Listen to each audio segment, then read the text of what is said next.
Bismillahirrahmanirrahim. My dear students of Honors Bedford, how you folks are doing? In my today's class, I will read a very famous poem of Emily Dickinson. I tasted liquor never brewed, and later I will analyze the poem in simple languages. First, I will read the poem. I tasted liquor never brewed.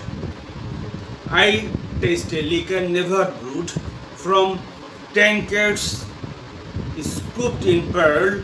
Not all the vats upon the Rhine yield such an alcohol. Inebriate of air am I, and debauchee of dew, reeling through endless summer's days, from inns of molten blue, when landlords turn the drunken bee out of the foxglove's door, when butterflies renounce their drums, I shall but drink the more, till sheriffs swing their snowy hats and saints to windows run to see the little tippler leaning against the sun. This is poem number 214. And my dear students, let me now tell you the analysis of the poem in simple language. This is in this popular poem, I tasted liquor never brewed. Emily Dickinson describes an intoxicated unity of self and nature without the alienation that haunts some of our other nature poems. Unlike most of the nature poems that we have discussed,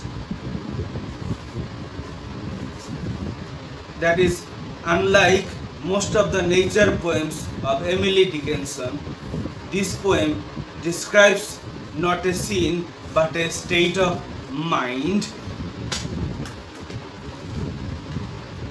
The poet in this famous poem, I tasted liquor never brewed, is getting drunk on the beauty and glamour of a summer day.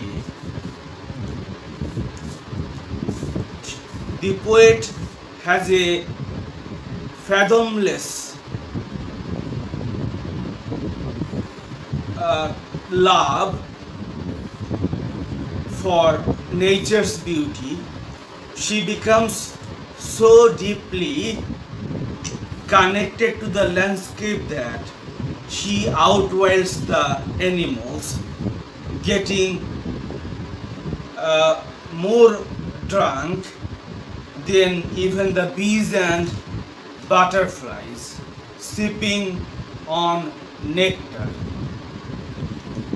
In this poem, the poet glorifies the intoxicating glory of nature. The poet starts by describing a mysterious liquor, something so marvelously good, it seems magical. This liquor is interestingly never brewed, meaning that this beverage isn't actually something manufactured by human. As readers here, we understand that the liquor must be a spiritual and not a physical substance. The opening lines give us a sense that whatever the liquor is, it is really something very special. The poet's rejection of what comes from vats on the Rhine, a distant and romantic place, shows her reveling in the superiority our home surroundings, no matter how small their compounds. In the second and third stages, she is drunk on the essence of summer days, which seem endless. The formal diction of inebriate and devotee light-heartedly spiritualizes the intoxication. Dickinson grades her scene of endless summer in a very few images. The image of molten blue and the relatively simple images of bees, flowers and butterflies being sufficient.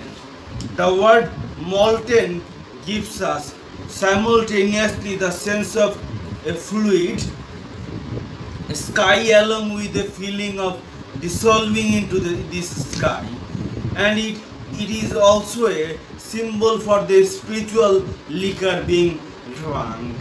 This simplification impairs to the speakers reveling or enjoying a childlike quality in keeping with the poem's quick transformation of the sensuous into the spiritual. The third stanza suggests that no one can own the things of nature, and that when butterflies have had their fill of nectar, the speaker will go on drinking from nature's spiritual abundance. Her continued drinking indicates her insatiability, but may also imply the triumph of her imagination over the decline of summer. In the last stanza, she has ascended into heaven, perhaps by the way of sunbeams, and heavenly angels come to the window of paradise to see this spiritual drunkard leaning against the sun for rest. For the Variorum edition, Thomas Johnson accepted a much different and tamer variant for the last two lines, but he restored the famous Sun Tippler in Complete Poems and in Final Harvest. This poem has been compared to Emerson's Bacchus, and one critic has suggested that Dickinson is parodying Emerson's poem. The comparison is interesting, but the poems are quite different in tone. The Emerson poem, communicating in intense pathos, much more reminiscent of Emily Dickinson in her poems, which deal with her dark contemplations of the mysteries of the cosmic process. And my dear students, this is a very wonderful poem, and in this poem, the writer is not drunk because she has drunk something intoxicating, but she is drunk because she drank with the joy of living. And let me, my dear students, wrap up my discussion for today by saying that a normal and simple summer day becomes so splendid and glorified through the poet's nature drunkenness that we become amazed with the wonderful description of Emily Dickinson about the beauty of nature. And with these few things, I would like to wrap up my discussion for today. Thank you very much.